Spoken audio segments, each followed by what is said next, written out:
সকালে ঠান্ডা হাওয়ায় গোবিন্দ তার পুরানো জাল আর বাঁশের ঝুড়ি নিয়ে নদীর দিকে রওনা দিল।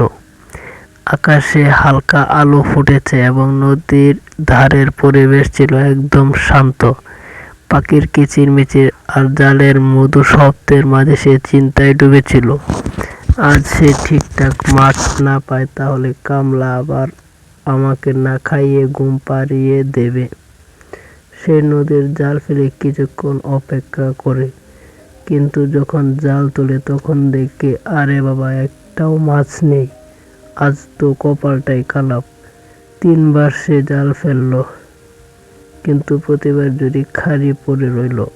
হতাশ হয়ে গোবিন্দ মাথা নিচু করে গ্রামের দিকে ফিরতে চলল। সারা পথ সে ভাবতে থাকলো যে এখন কি করবে।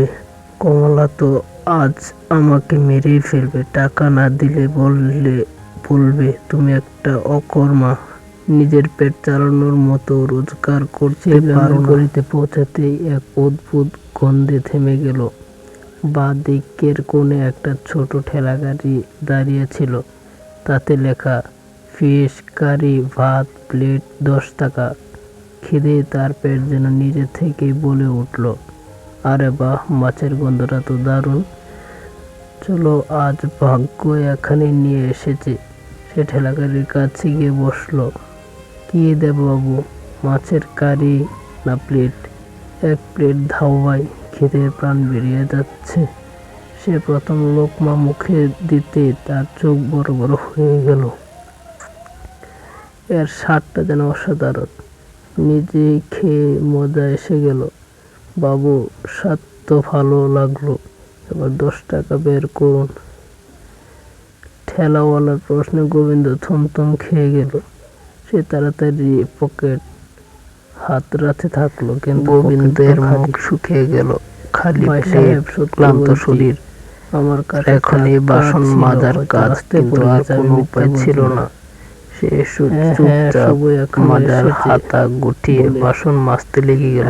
পড়ে গেছে। বাসন মাজতে মাজতে তার চোখ মাঝে মাঝে ঠেলাওয়ালার দিকে যাচ্ছিল।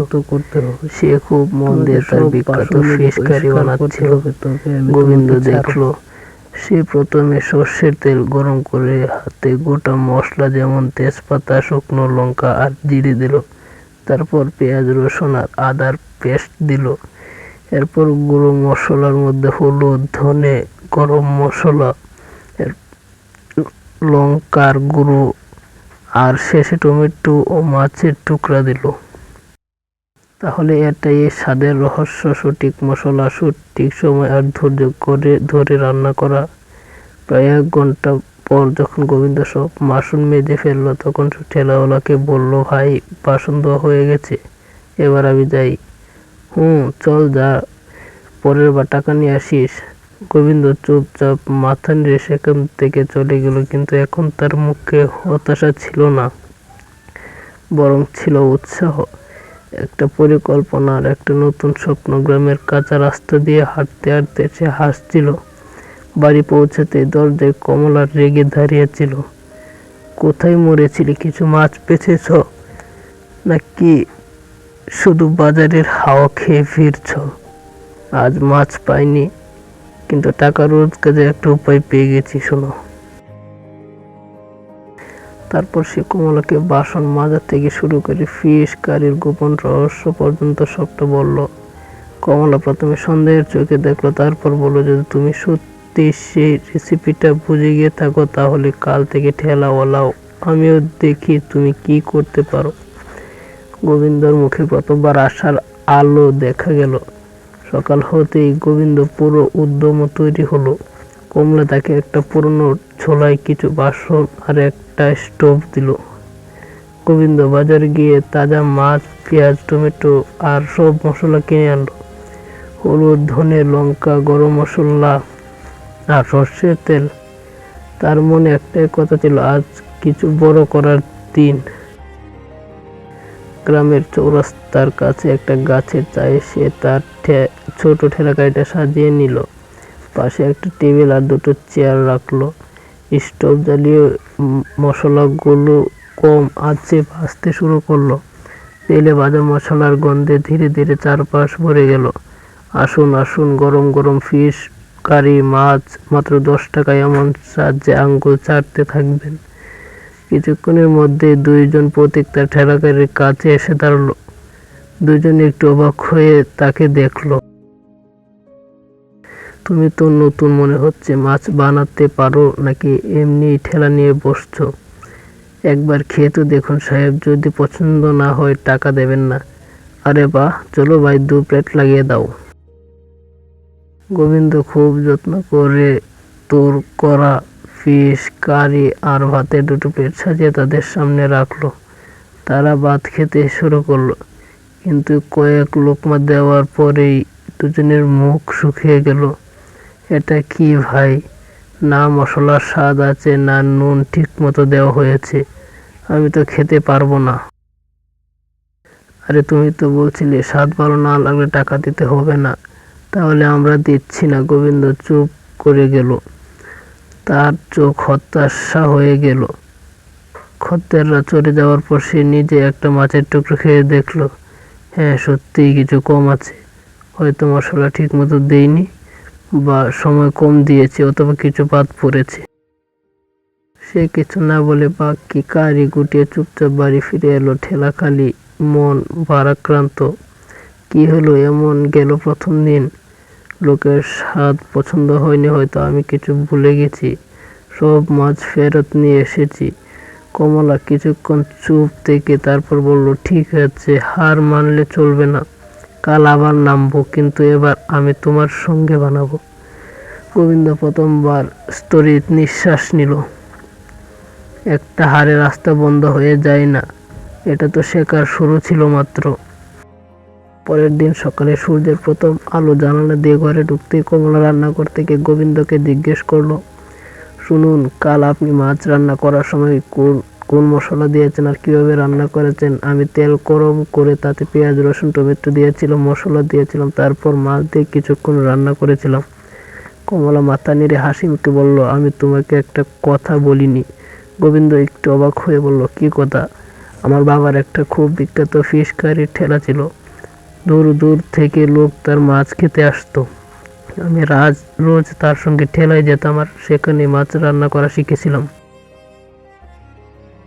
গোবিন্দর চোখ খুশিতে উজ্জ্বল হয়ে উঠল।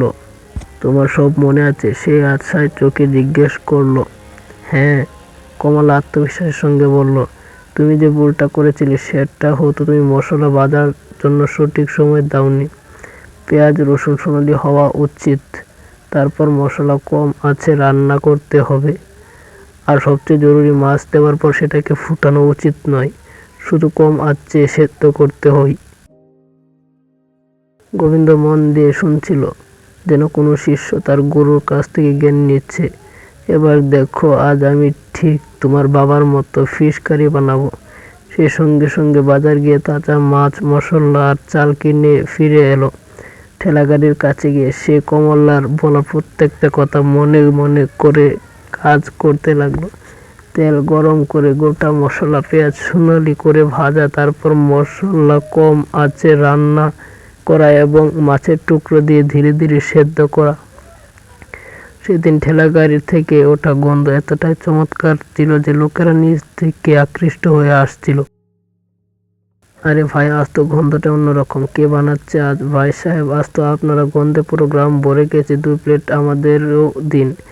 গোবিন্দ হেসে সঙ্গে সঙ্গে 2 প্লেট তৈরি করে খুব সম্মানের সঙ্গে তাদেরকে দিল। দুজন বসে খেতে লাগলো। লোকমা মুখে যেতে তাদের মুখে হাসি ভরে উঠল।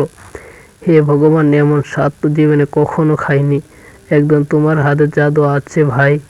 এমন ফিশ কারি খেয়ে তো আত্মা তৃপ্ত হয়ে গেল। গোবিন্দ মাথা ঝুঁকিয়ে মন থেকে ধন্যবাদ জানালো। সেদিনের পর থেকে গোবিন্দ ঠেলাগাড়ি একটা আকর্ষণের কেন্দ্র হয়ে উঠল।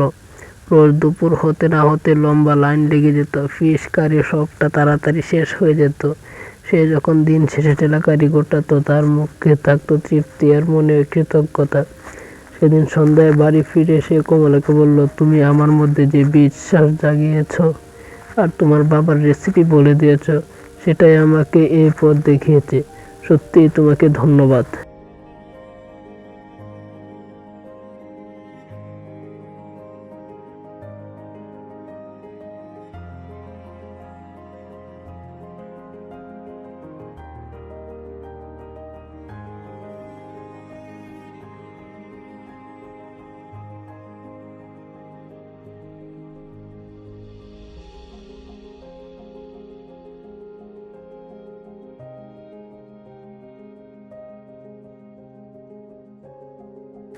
কমলা হালকা হেসে বলল, স্বপ্ন তো তুমি দেখেছিলে, আমি তো শুধু পথ দেখিয়েছি।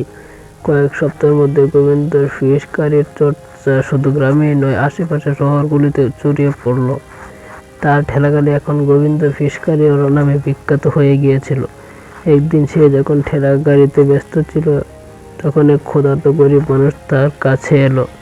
ভাই, খুব খিদে পেয়েছে, টাকা ছিল কিন্তু হয়তো রাস্তায় পড়ে গেছে। গোবিন্দ হেসে তার দিকে এক প্লেট বাড়িয়ে দিল। কোনো ব্যাপার না কাকা, এটা আমার তরফ থেকে ভাবুন, ভাগ্যই আপনাকে পাঠিয়েছে। সেই মানুষটি পেট ভরে খেয়ে কৃতজ্ঞতার চোখে চলে গেল। গোবিন্দ এখন দিনে গিয়েছিল আসল স্বাদ শুধু মশলায় নয়, মন থেকে তৈরি করা খাবার থেকে। আজ এভাবে গোবিন্দ হয়ে উঠল গ্রামের স্বাদের রাজা।